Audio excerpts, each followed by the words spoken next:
Welcome to the Lodge. From the riverbanks to the end zones, we're diving deep into everything that matters most to the colony. You're listening to State of the Beavers. I'm your host, Brian, and whether you're a diehard alum, a nature enthusiast, or just here for the ecosystem, we've got you covered.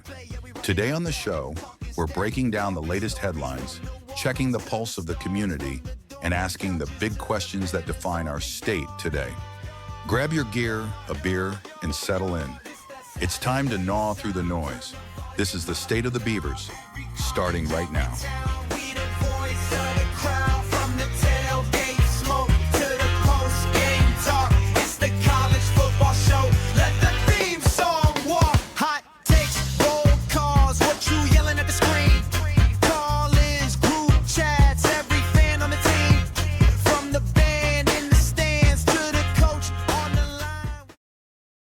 All right, we've officially hit the halfway point of the college football season, and let me tell you, this is where things get really interesting. This is the moment we've been waiting for, the great separation. It's when the real contenders start to pull away from the pretenders, and that path to a championship gets a whole lot clearer. So what does that mean exactly? Well, it means we are past the point of no return. For the top teams in the country, that margin for error, it's gone. Poof! The road to the college football playoff is getting narrower with every single game, and you can just feel the pressure ratcheting up. So, first up, let's talk about the elite of the elite, the teams that have somehow, some way, managed to stay perfect through all the early season chaos. But, just because you're undefeated now doesn't mean the hardest part is over. Oh no, for many of them, the real test is just beginning. And leading that pack? The brand new #1 team in the country, the Texas Longhorns.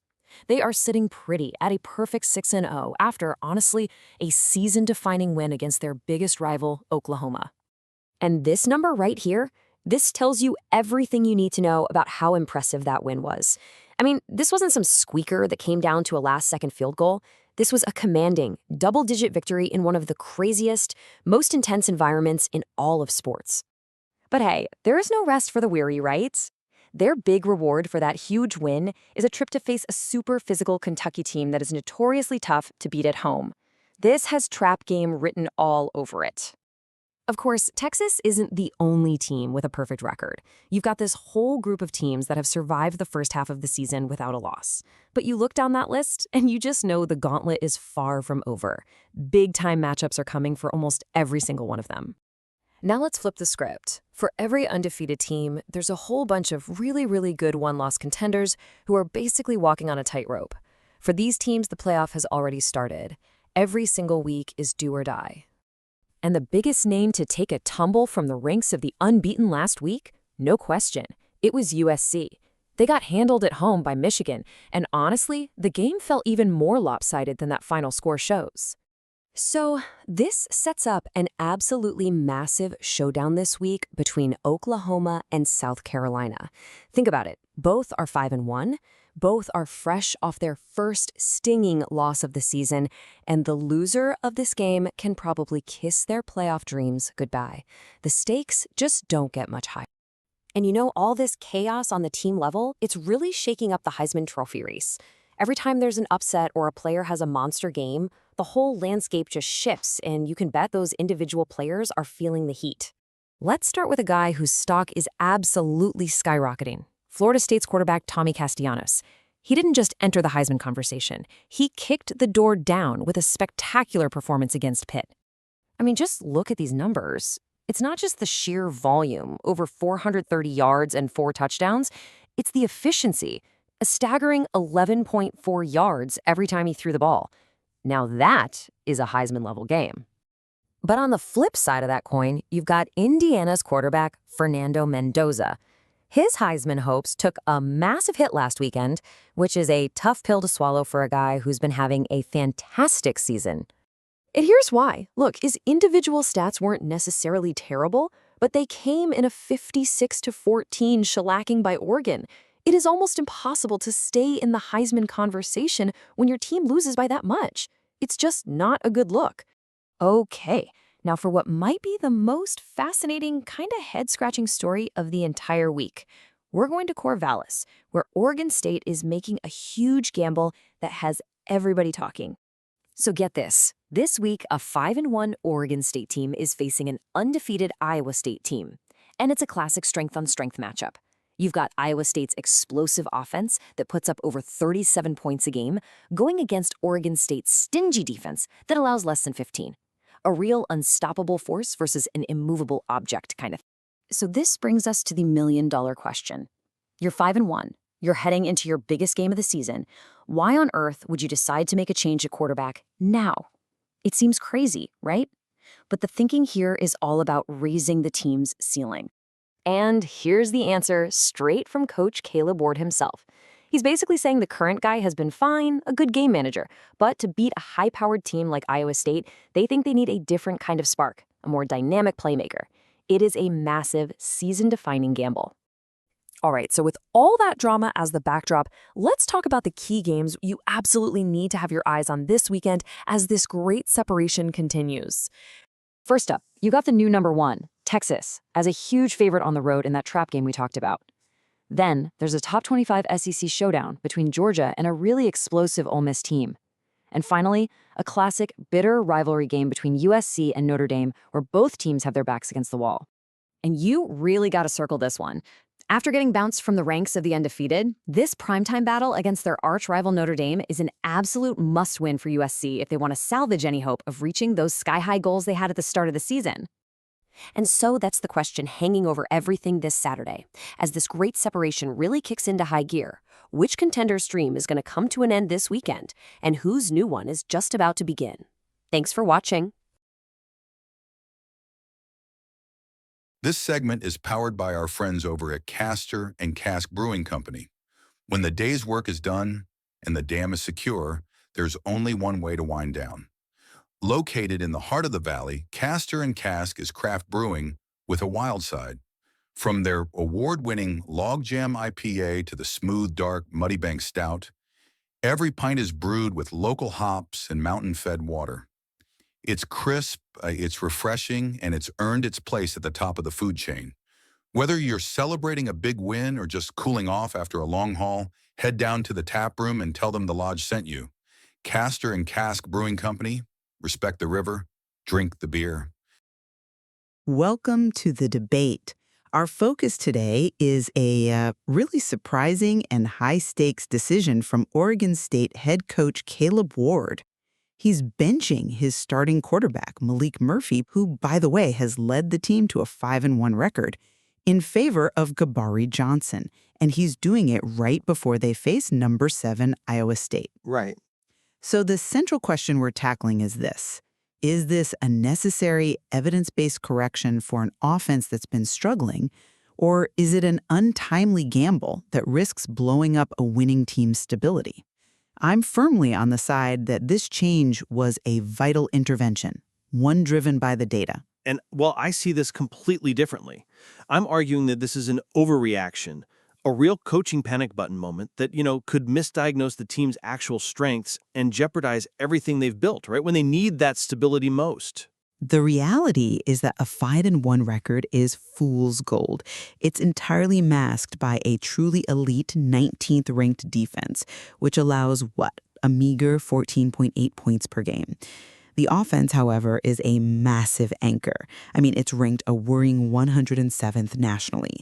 Murphy's performance, it peaked in volatility, culminating in that catastrophic loss to Duke, where he had 4 total turnovers, 3 interceptions, and 1 lost fumble.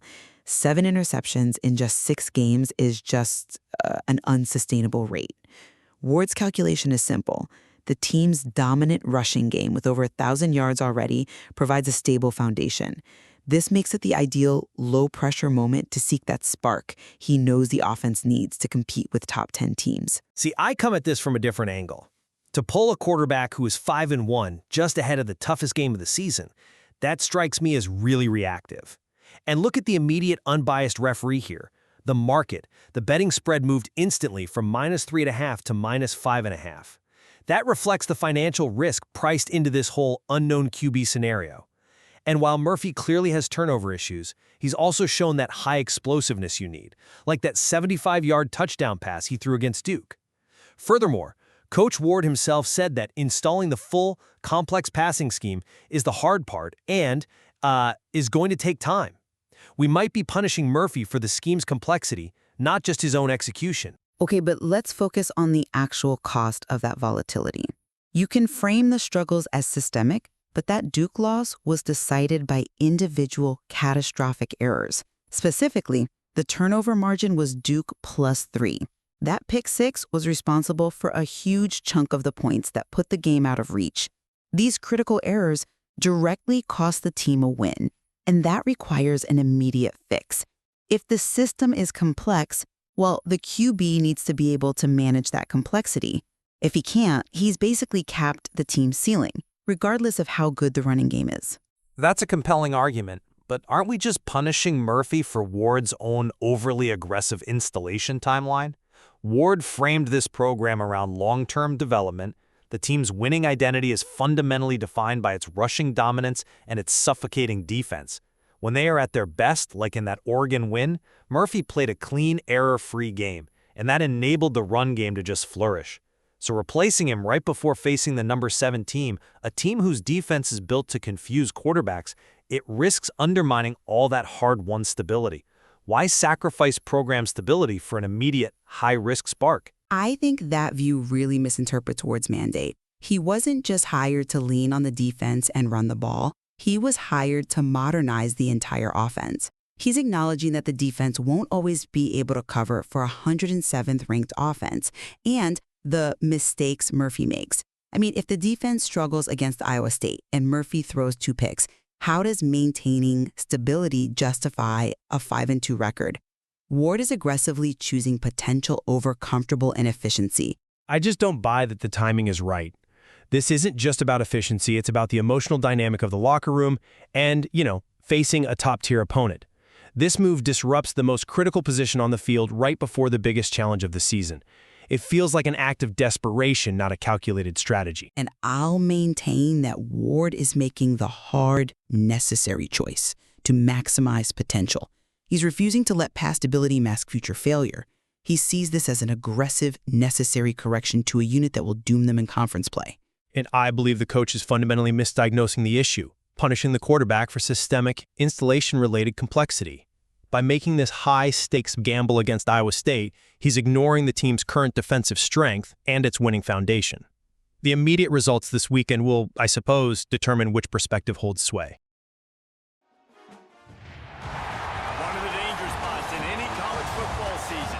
Ranked team against unranked opponent, and we'll see if the upset can shake up the rankings in this one. Welcome to Ames, Iowa, home of the Cyclones of Iowa State.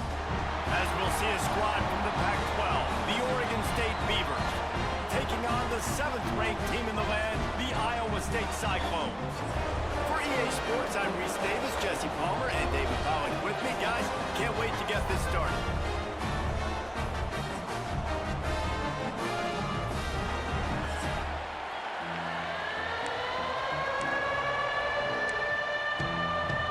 The Cyclones will kick it away to start us off.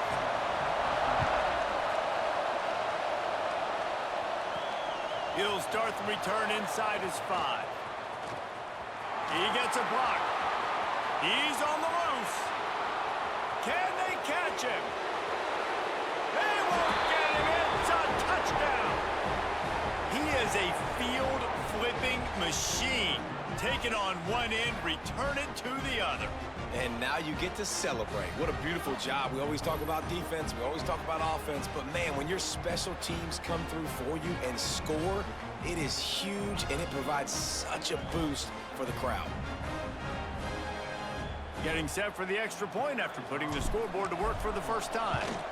And with the extra point, they get the first 7 of the game.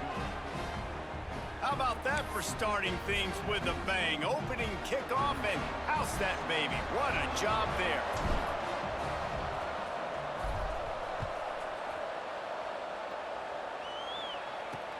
And he takes this from in, and the ball is loose on the return. Recovered by the kicking team. Touchdown, Beaver! He got a step and just dusted the field. And And this is why a lot of coaches don't kick the ball out of the end zone. They want them to return the football so something good can happen. So you can put a hat on a football, cause a fumble, make something happen, Palmer, and that's exactly what the kickoff unit does. Man, I love kickoff coverage units, David, that take pride in their jobs. These guys want to line up. They want to run down the field and hurt somebody. That was a huge game-changing play to not just create the turnover, but to score a touchdown. And the extra point makes it 14-0. The scoop and score. What a lift it can give to the defense. Not content to get the ball. They wanted to do something with it, and they did. Bringing it out. And the ball's free, deep in his own territory. And no one is going to catch him. Cruises into the end zone for a touchdown.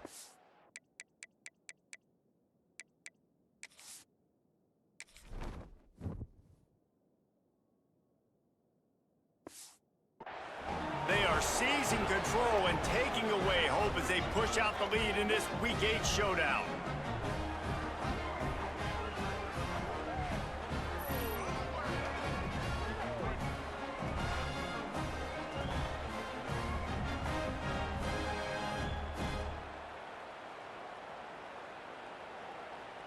Now they'll line up for what they hope is automatic. And with the extra point, they're up 21-0. That is a defensive player's dream. Ball sitting there, chance to scoop it up, run with it, and they don't stop you until the band starts playing.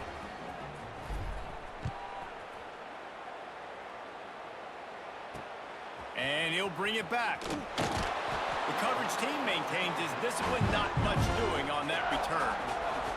So Iowa State's offense will get the first possession of the game. We have got a tremendous matchup between these two running backs, both stars in their own right, and David both ready to make a huge impact. I mean, how fun is it to have two guys, one on each side, when they have the football, like they can go the distance. Just dynamic speed, great vision. These defenses are in trouble because these guys can touch it a bunch of different ways, and Palmer, they can hit home runs from anywhere on the field. And I think what makes them really unique too, David, is that they're very versatile guys. Both guys can run between the tackle box. They can take it outside. They can both catch the football as well. So no doubt the game plan for both offenses, feed the running back as many different ways as possible and just let him go to work. So already they've hit a speed bump on this opening drive. It's 3rd and 8. To the air. It's Beck. Got it in the middle. It's Jackson. Building momentum, picking up a chunk of yardage, moving the chains out to the 34. 3rd down, understanding exactly where the sticks are. You know, you got to stop certain routes so they don't get to certain depths. Quarterback completes it, gets another 1st down. Got to be a little bit more mindful of where those sticks are. And the Cyclones will line it up on 1st and 10.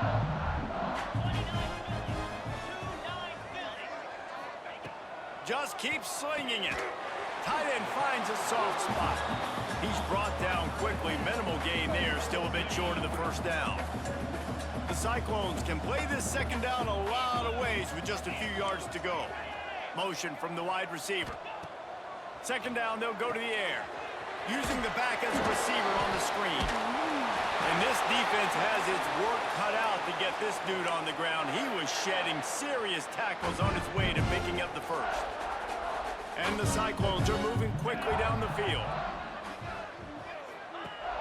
Off the play fake on 1st down, wants to throw. Fires to the wideout. Makes the grab. Really good surge for this offense. They move the chains, and he's got it at the 34. Beck saved his best for last in 2024. 4 touchdowns to seal a classic Pop-Tart Bowl win. Unfrosted still better. This year he's going to have to get used to some new receivers, and they're going to need some guys to step up, David. Unfrosted, absolutely not better. Oh, he's got some. Oh, my goodness, he's still moving. They make the stop, but this passing game does some damage, and they move the sticks with the 1st down. Man down on the play as the officials take a break to let him be checked out.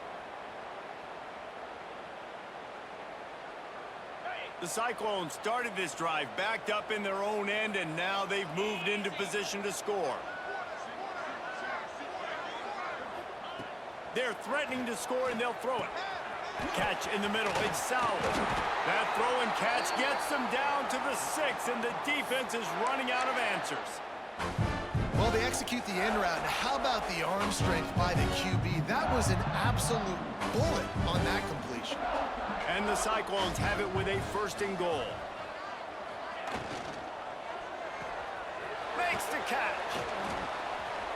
Offenses want to get the ball to their playmakers really fast, and they try to throw the wide receiver screen, but how about the defender? He was right there in his space, got him on the ground as soon as he caught it. He was ready for that play.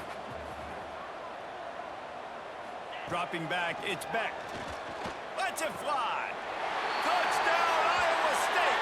Quick strike through the air for the score. And how about the job by this offense? This is not a scrub defense. This is a top 10 defense in college football. You got to take points whenever you can get them. Nice job putting the drive together, putting 6 on the board, no matter how it looks.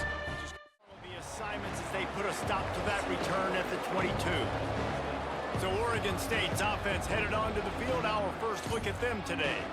And this running game might have a huge advantage when they get to the 2nd level of this defense, David. Well, and this is a big challenge. Like, you're overmatched. You understand that this guy is a top-shelf player, and I'll be honest, this defense has kind of struggled a little bit this season, but this individual matchup, you got to get him on the ground. You got to find a way to corral him, slow him down. He can't be the game wrecker. If that's the case, it's going to be too easy for this offense. And if you're on offense, you got to be thinking, let's dominate in the trenches and let's get our star running back into the 2nd level against this linebacker. We've got an athletic advantage at that position. So if we can free him up in the 2nd level of this defense, make him make guys miss, those are going to be explosive plays for the offense. To the ground with the back. He's going to have enough to pick up the 1st down as they stop him at the 33-yard line. Here's this offense with a fresh set of downs. They're going to go right back to him on 1st down. Breaks into the open. He's at the 30. Past the 10. And he'll take it to the house. He got loose. Touchdown, Oregon State. Man, I am a great play caller when I can hand it to guys like that, and he can go that far to the house, create big plays, showed you a little bit of vision, showed you a little bit of burners when he kicked it in gear and got the long touchdown.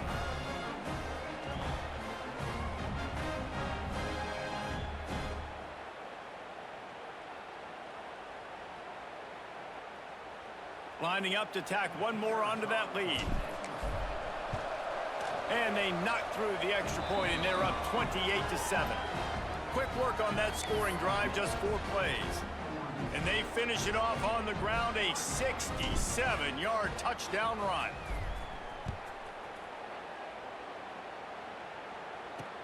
The returner will field it and try to set up his offense in great field position.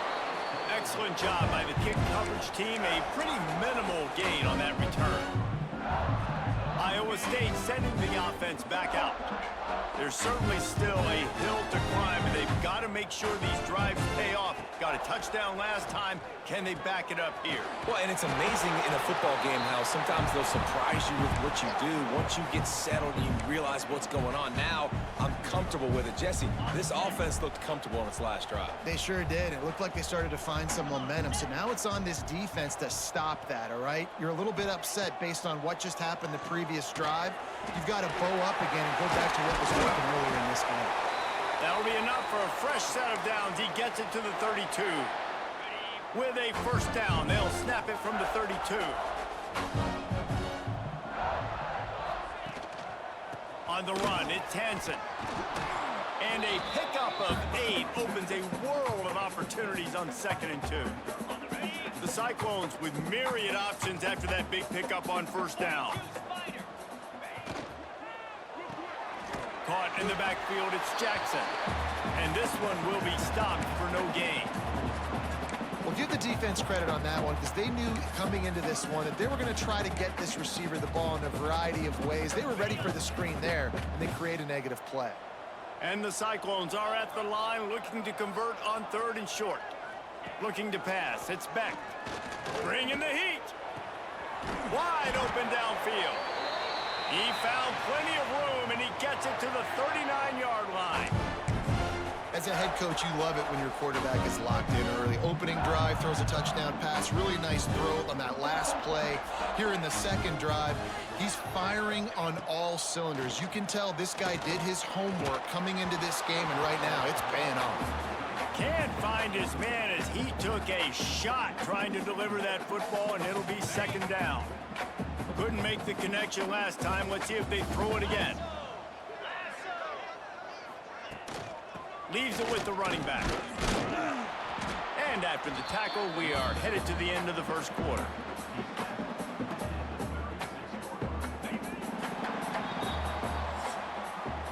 We've reached the end of the quarter, and Oregon State has the lead. And they jumped out to that edge early. As we wrap up the first, let's take a quick look at our game stats.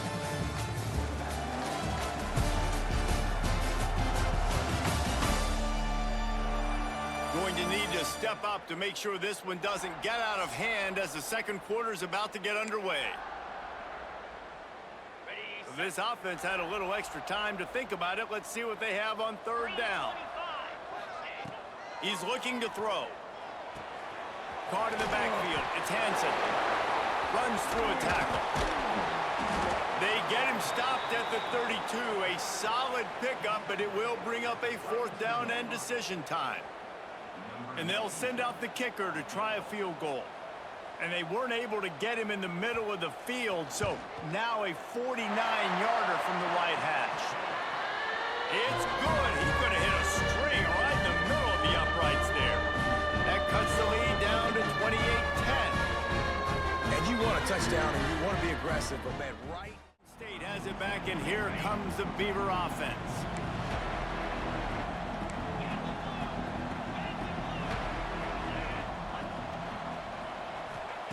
Johnson looking to throw. Got his man.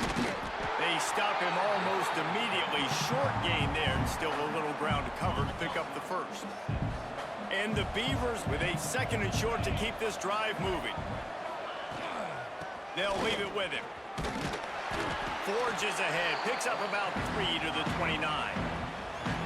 Man, it's really hard to control the running game if you don't control the line of scrimmage. And how about the defensive line doing a great job attacking those guys up front, not open up lanes to run through. Nice job just nullifying that run altogether. Man, and you see those sticks, and you're like, dude, third and short, I just got to fall forward and get the first down, Palmer, but the defense comes up big and gets the stop. So on offense, don't overthink this one. 4th and inches, just line up something easy you know you can execute in your sleep and go keep this drive going. He moves the chains, and they'll mark the ball at the 33.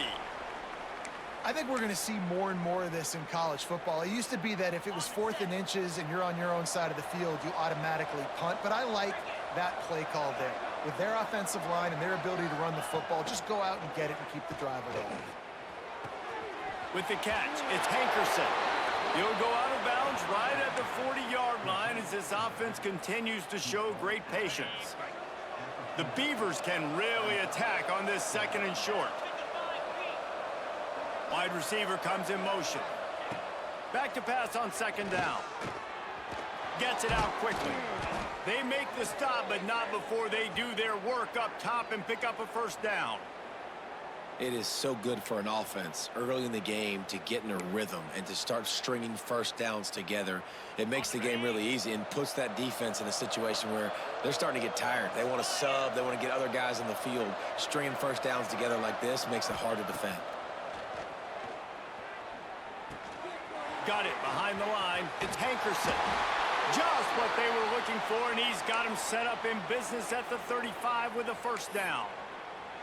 Lots of good stuff on that play. You slow down the rush, you get a completion, and you move the chains. And most importantly, you're right. You don't force a short yardage situation that you have to get. Nice job. Invite that rush up the field. Take advantage of the aggressiveness of the defense. Make the catch, make the run, get the first down. Got a wide open receiver. He's there to make the stop, but not before he sets up this offense first and goal from the 7.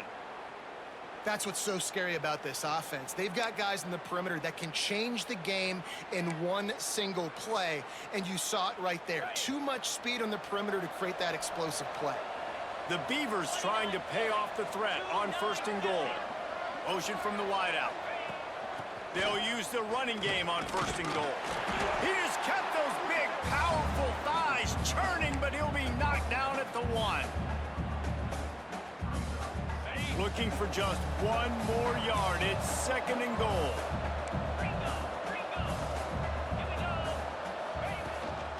Tries again to get it in. Touchdown, Beavers! And they take it in for 6 more points. Another rushing touchdown. That's now 2 on the game. This offense thought they could come into this one running the ball, being the more physical team, and they look like it right now.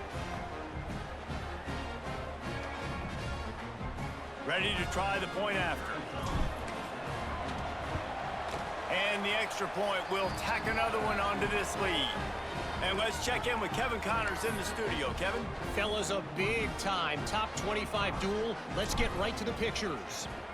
Notre Dame is currently trailing, but this has been a back-and-forth affair. If that quarterback can find a little magic a la Joe Montana, this might not be over yet. It's just a field goal game. They're trailing by 3 to USC. Any big developments in this one, we've got you covered with the best studio team in the business. Gentlemen? And how about that one? Kevin will be keeping an eye on everything going on elsewhere. Snagged in the middle. It's solid. Good, solid pickup on that one. They've got it out to the 40, and it's 1st down. After that big gainer to open things up, they'll put it in play from the 40. Wants to throw on 1st down off the play fake. Under fire. Heaves it on the run. Grabs it inside the 10. Touchdown, Cyclones. Once he got some room, it was over. And so many times the safeties tell the tape, and that's what QBs are studying and reading, and he drops back, and you can tell he sees his receiver coming from the right side, and he knows exactly where he's going to end up with that post, pushes the ball down the field for the big play, got the safety out of position, made the big touchdown throw. PAT unit on the field.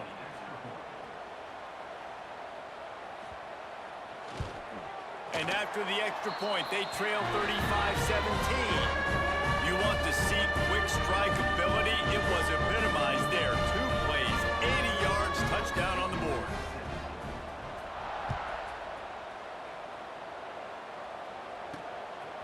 Fielded in the end zone, it's Card. Not nearly as much as he'd hoped when he brought it out of the end zone. He'll be stopped at the 15. Oregon State takes over, ready to send the offense onto the field. No reason to be in a big rush. They have some time here late in the half. They've been firing on all cylinders, touchdowns on each of the first 2 drives, and they'll try to make it 3 for 3. And he's swallowed up at the line of scrimmage by the big defensive tackle. Didn't get much done on that first play of the drive. It's 2nd and 11. Johnson wants to throw it. Works the middle.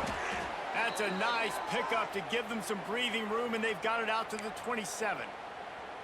It's a nice job running the in route there by the receiver, and the best thing he did after he made his break, he didn't trail and fade away. He actually attacked the football. That's a good lesson for young receivers out there watching. They'll put it in play from the 27, 1st down. He might want another play.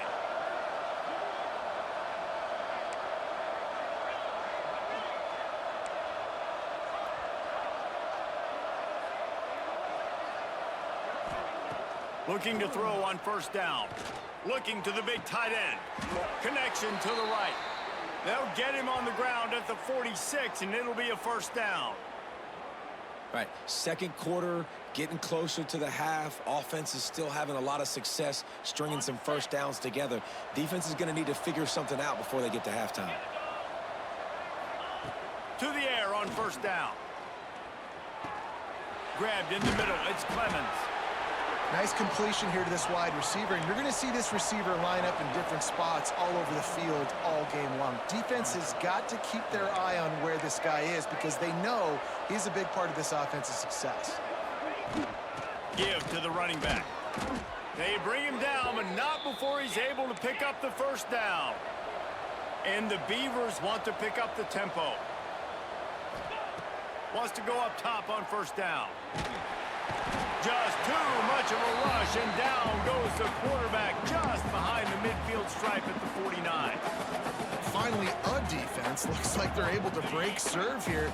These offenses have been up and down the field now, these last two drives apiece, scoring points. But the sack right there finally puts an end to that, we think. It's setting up fourth down, and that might be a major play so far in this game to give them a lot of momentum moving forward. The offense will have to use its first timeout of the half. Well, I think you're seeing a lot of resiliency from this quarterback these last couple of plays. Got sacked on first down. It's second in California. And that last scramble, I know it didn't get the first, but it at least makes this third down a whole lot more manageable now. Let's see if he can make a play here and keep his offense on the field. They've got it just outside the red zone. They'll move the chains. It's at the 21. With that, he's got 101 yards on the ground, and he's been terrific all season, ranking in the top 10 in rushing. Quarterback on the move, still looking. It's complete to the left. Ball is loose. And the fumble goes out of bounds. They'll maintain possession, actually picked up yardage on the play. Second down after the offense averted absolute disaster.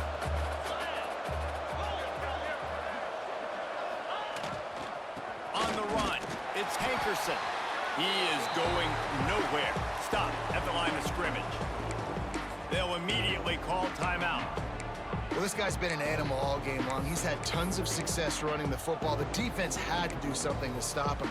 Give the D-line and that front seven tons of credit for being really physical there, getting the TFL.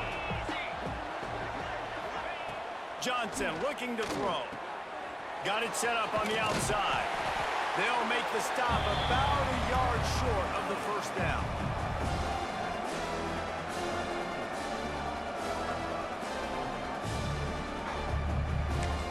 Offense calls a timeout here. Critically important to make sure they have the right play call and everyone on the same page here.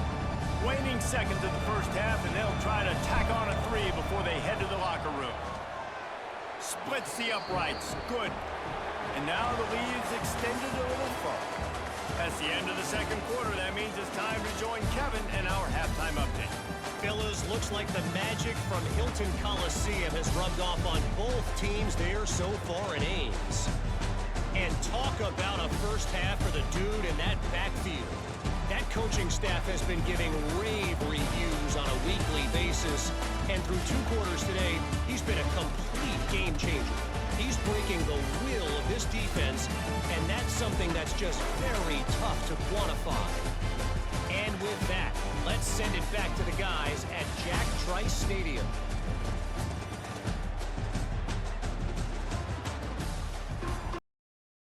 Welcome to The Debate. Today, we're diving into one of the most talked about coaching decisions of the season.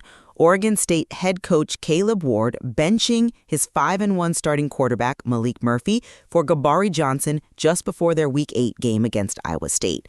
Ward said the move was for a, quote, spark after a really sloppy loss to Duke. So the question is pretty clear.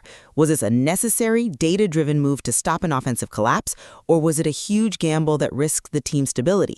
I'm going to argue that the evidence shows it was absolutely the right call. And I'll be arguing that benching your QB after just one loss, especially when your team is 5-1, was a premature panic move that, frankly, ignored what this team's identity was all about. I get the focus on the winning record. I do. But that perspective kind of misses the whole point about just how unsustainable Murphy's turnovers were becoming.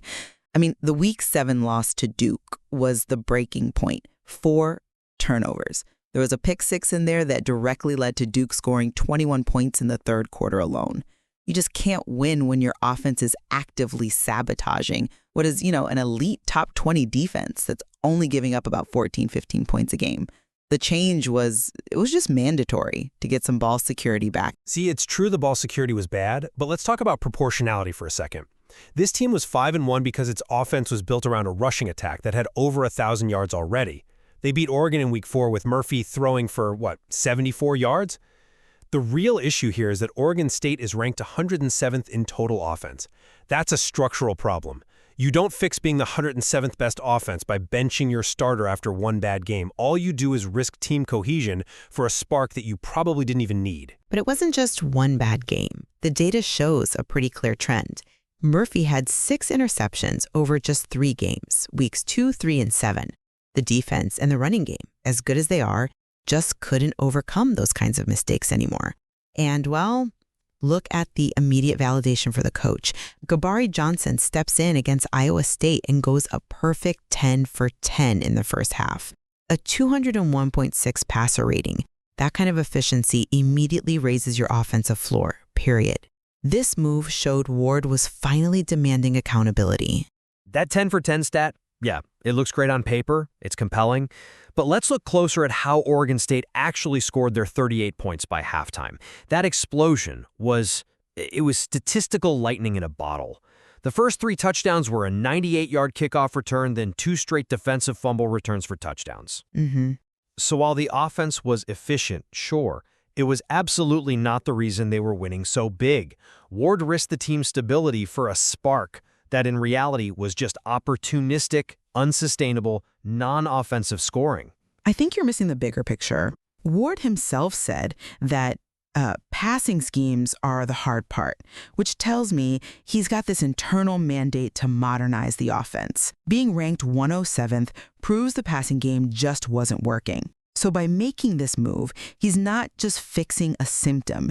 He's aggressively trying to change an identity that had a really low ceiling. He's signaling that ball security and efficiency matter more than winning ugly. I'm sorry, I just don't buy that the timing was right for that kind of shift. A sudden change like that creates so much uncertainty. And you saw it in the betting market, right? The spread immediately became more volatile because the market priced in the risk of an unknown quarterback. A 5-1 team with a top 20 defense, you have to prioritize consistency there. Unless the evidence for failure is truly overwhelming, not just a few bad, albeit very bad turnover games.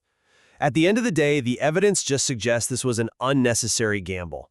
The scoring burst that followed was because of the defense and special teams, not some newfound offensive dominance. I mean, Anthony Hankerson ran for 101 yards in the first half of that Iowa State game. That's the real constant here. The rushing identity never needed to go away. And I'd argue that if you really understand the turnover crisis and the coach's need to modernize, the change was a calculated risk he had to take. He needed to raise the offensive floor, regardless of where the points came from in that one game. So really, it all boils down to whether Gabari Johnson's efficiency can be sustained without, relying on once-in-a-season special teams plays to win games. This segment is powered by our friends over at Castor and Cask Brewing Company. When the day's work is done and the dam is secure, there's only one way to wind down. Located in the heart of the valley, Castor and Cask is craft brewing with a wild side. From their award-winning Log Jam IPA to the smooth, dark Muddy Bank Stout, every pint is brewed with local hops and mountain-fed water. It's crisp, it's refreshing, and it's earned its place at the top of the food chain. Whether you're celebrating a big win or just cooling off after a long haul, head down to the tap room and tell them the lodge sent you. Castor and Cask Brewing Company, respect the river, drink the beer. The Beavers will kick it off to start the second half.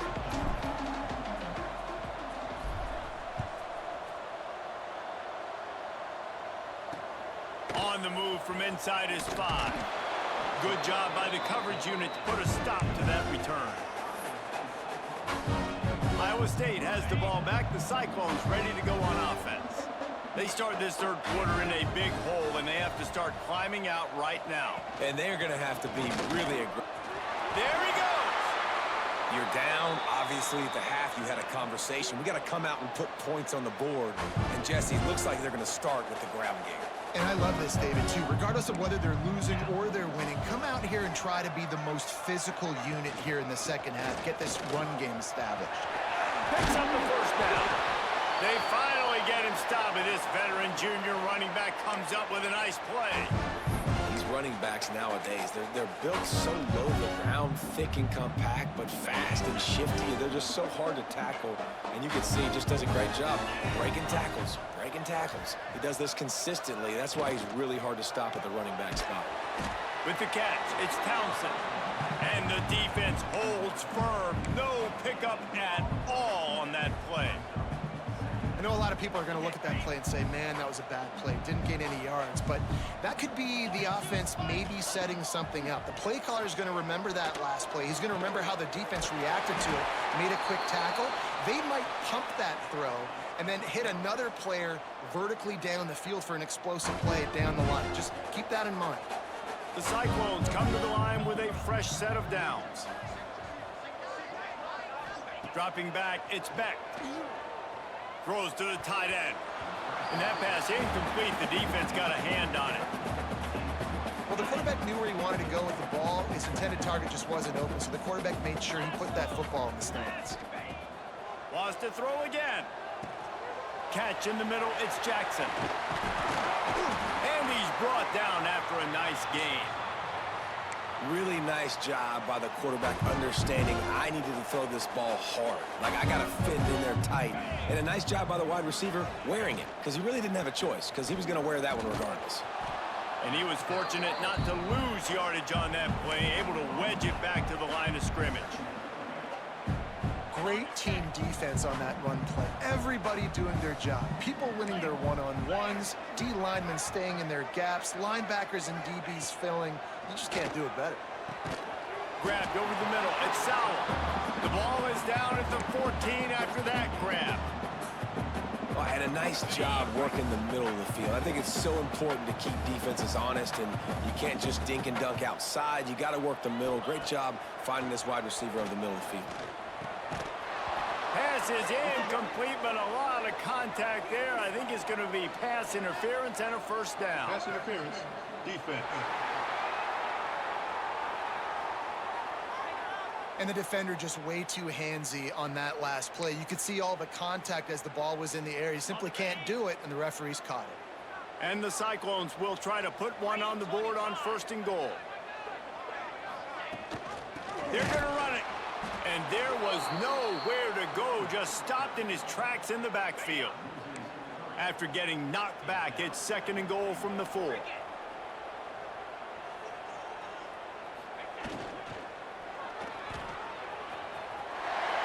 he takes it in for the score. Touchdown, Iowa State. This guy just has a nose for the end zone, and you love his ability to find creases, use his speed in the open field, and go score.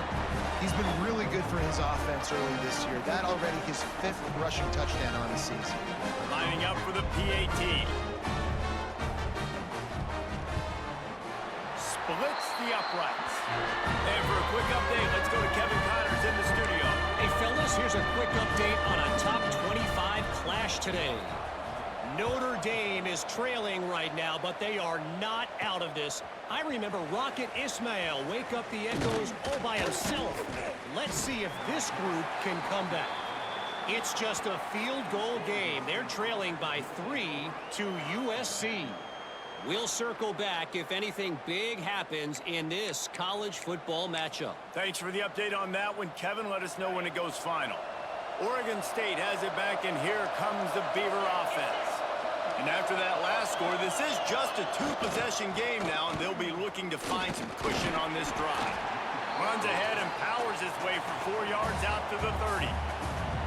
And I kind of like how the running back didn't mess around. Like, just get downhill when you see an opening. A lot of times they close so fast, man. Be decisive, stick your foot in the ground, pick up 3 to 4, and we are not going to complain. Got enough for the first down. He's piled up 112 yards on the ground, and he has his eyes fixed on leading the nation in rushing. Now from the 36-yard line, it's 1st and 10. Use the play fake, now to throw. Trying to make magic on the scramble. And he gets out of there and gets some yardage and gets down without taking any punishment. He does a good job of dropping back, going through his progressions. Nothing there. What do? Go get some yardage. Make it positive. Don't sit back in the pocket and force something into a bad situation or take a sack. Great job making something out of nothing. Johnson wants to throw it. Bought a little time, lets it go. The sure hands, it's Hankerson. They'll finally drag him down, but not before he gets it to the 40, and it's a first down.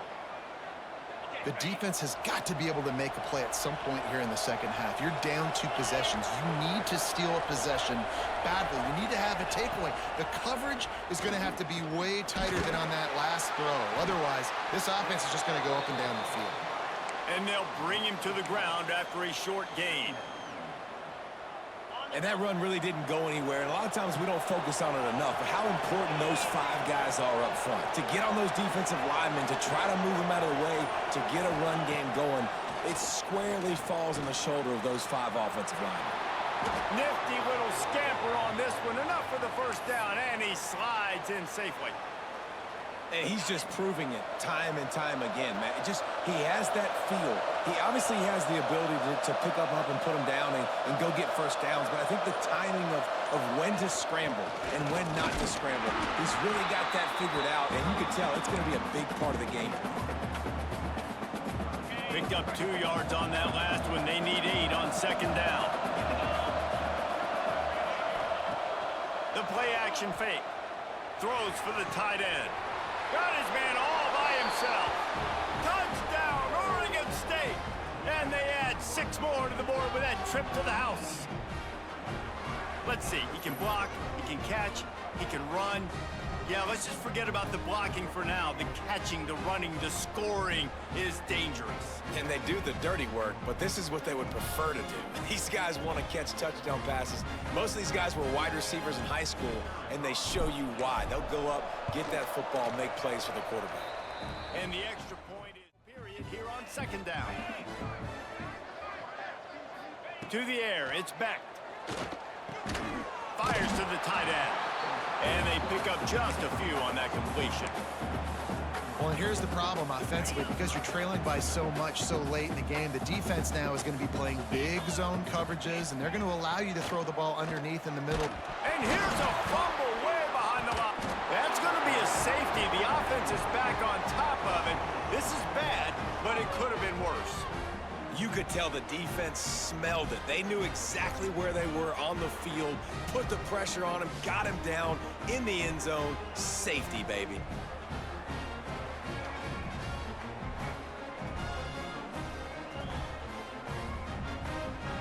They'll get set for the free kick after the safety. Find some fresh air.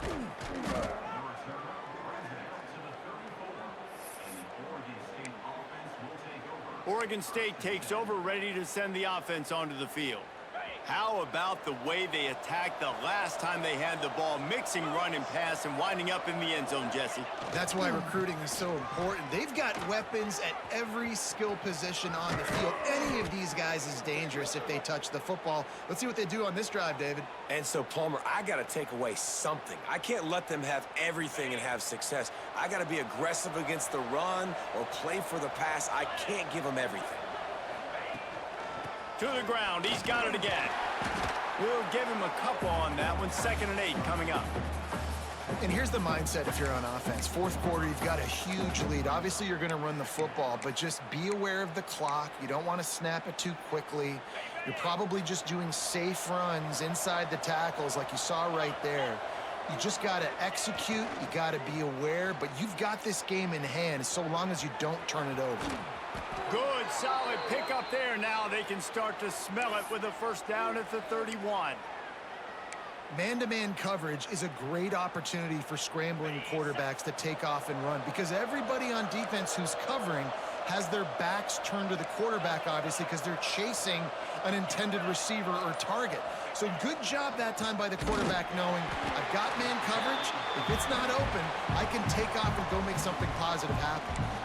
Well, the defense finally gets a stop there, but a big reason why they've got the lead right now is because of this dude toting the rock. And, David, it just seems like he's been getting better as the game's gone on. Yeah, and the defense all night, no answers. I mean, he's shown you a little bit of everything, whether it's... Turning it on!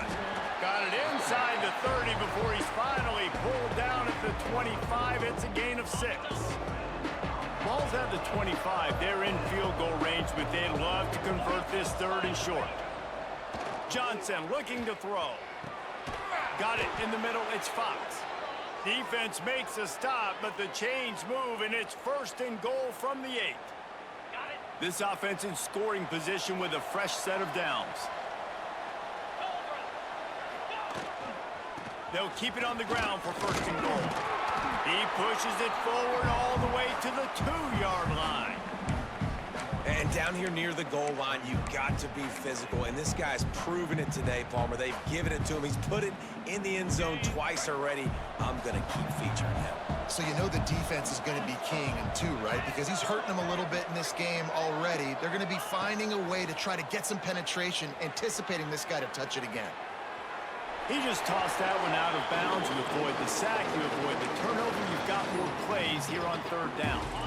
8th play of the drive coming up.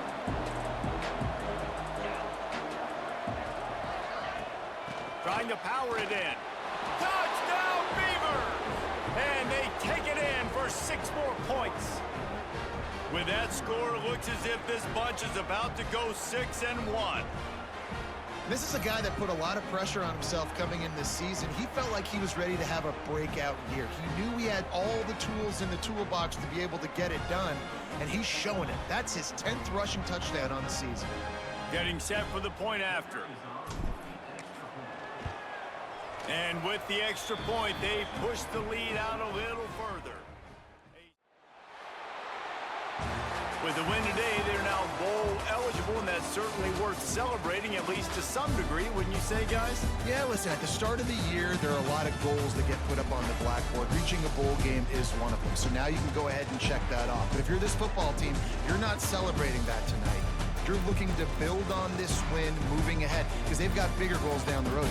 They do, and they've shown you some good flashes throughout the season, man. Some moments that really say this team could be really, really good. And so I think you continue to improve. You know at the end of the season, I get to take a vacation. Wherever the bowl game is, we get a free trip with my boys, but there's some work to be done. This segment is powered by our friends over at Castor and Cask Brewing Company. When the day's work is done and the dam is secure, there's only one way to wind down. Located in the heart of the valley, Castor and Cask is craft brewing with a wild side. From their award-winning Log Jam IPA to the smooth, dark Muddy Bank Stout, every pint is brewed with local hops and mountain-fed water. It's crisp, it's refreshing, and it's earned its place at the top of the food chain. Whether you're celebrating a big win or just cooling off after a long haul, head down to the tap room and tell them the lodge sent you. Castor and Cask Brewing Company, respect the river, drink the beer. Welcome to the debate. Our focus today is on a pretty high-stakes coaching decision from Oregon State head coach Caleb Ward, the choice to bench starting quarterback Malik Murphy for Gabari Johnson. This happened right before the huge Week 8 game against number 7 Iowa State, and right after a really rough 37-24 loss to Duke.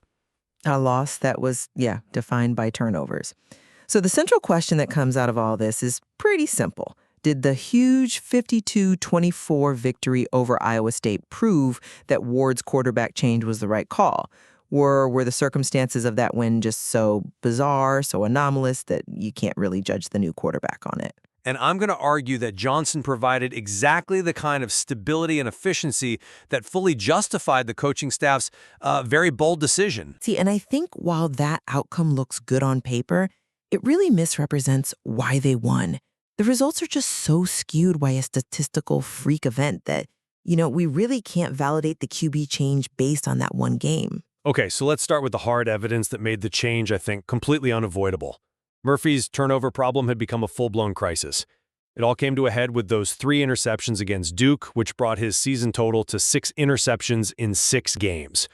Coach Ward, who was all about managing risk and stability, he basically had no choice. He even said, "I think it's time we try out someone else." Mm-hmm. And Johnson was a complete 180 against Iowa State. He was just incredibly precise. He completed 13 of 14 passes for 177 yards and a touchdown. I mean, a 92% completion rate, 0 interceptions. That gives you a 222.6 rating. That mistake-free performance is what protects the football and lets your run game, which, by the way, got 215 yards, really take over. I see why you're pointing to that completion rate, but let me give you a totally different read on that 52-point score. That victory was gift-wrapped by the defense and special teams. not by some revolutionary passing performance. Think about this. Oregon State scored 21 points in the first quarter from 3 non-offensive returns, a 98-yard kickoff return, and 2 separate fumble returns for touchdowns. Right. That 21-0 head start is a massive psychological buffer. It completely changes how you call plays on offense. So yeah, Anthony Hankerson was a monster, 163 yards rushing, 3 scores, but Johnson's 177 passing yards and 1 single passing touchdown is pretty modest for a blowout. He was managing a lead, not creating one. That's a fair point about the momentum, but I would frame Johnson's role differently. I'd call it sustained managerial success. Yes, the defense gave them an explosive start, but it was Johnson's perfect first half. He went 10 for 10 for 121 yards that helped build that 38-17 lead at halftime. That efficiency sustained the momentum. It made sure Iowa State never had a chance to get back in the game because of an offensive mistake. Sure. He did exactly what Ward's philosophy is all about. The offense converted on, 71% of third downs and 100% on fourth down. So when the offense had to deliver to control the clock, he gave them a clean, structured performance. He eliminated the very errors that cost them the Duke game. But I'm just not convinced that executing with a 21-point safety net is the same thing as executing under pressure. He was operating in a completely stress-free environment all afternoon. And we also have to point out that Iowa State's offense still threw for 261 yards and 2 touchdowns. So the Beaver defense, while they were opportunistic, 3 forced fumbles, sure, they weren't some impenetrable wall. Johnson was never asked to put the team on his shoulders. The most explosive offensive play of the entire day was Hankerson's 67-yard run, not anything he did with his arm. But look, what it all comes down to is this. They stopped beating themselves. Johnson executed the offensive scheme, which relies on high-percentage throws to support the run, almost to perfection. He kept that 92% completion rate and had 0 turnovers. This high-percentage, 0-turnover football solved the exact problem that lost them the Duke game. And that right there is all the justification you need for the change. And look, I will absolutely grant you that. The improvement in protecting the ball was massive. You can't argue with that. However, until Gabari Johnson shows he can deliver that same efficiency when the game is tight, when the team actually needs the passing game to win, without the gift of 3 defensive touchdowns, well, until then, the true verdict on Coach Ward's quarterback change is, for me, still very much inconclusive. And that's a wrap on this edition of State of the Beavers. Thanks for spending some time in the lodge with us today. If you enjoyed the show, make sure to subscribe on your favorite platform and leave us a review. It really helps the colony grow. Big thanks to our production team and, most importantly, to you for listening. Keep building, keep grinding, and we'll catch you on the next one. Until next time, this has been the State of the Beavers. Stay sharp out there. We live every snap, every loss, every flex, every goal.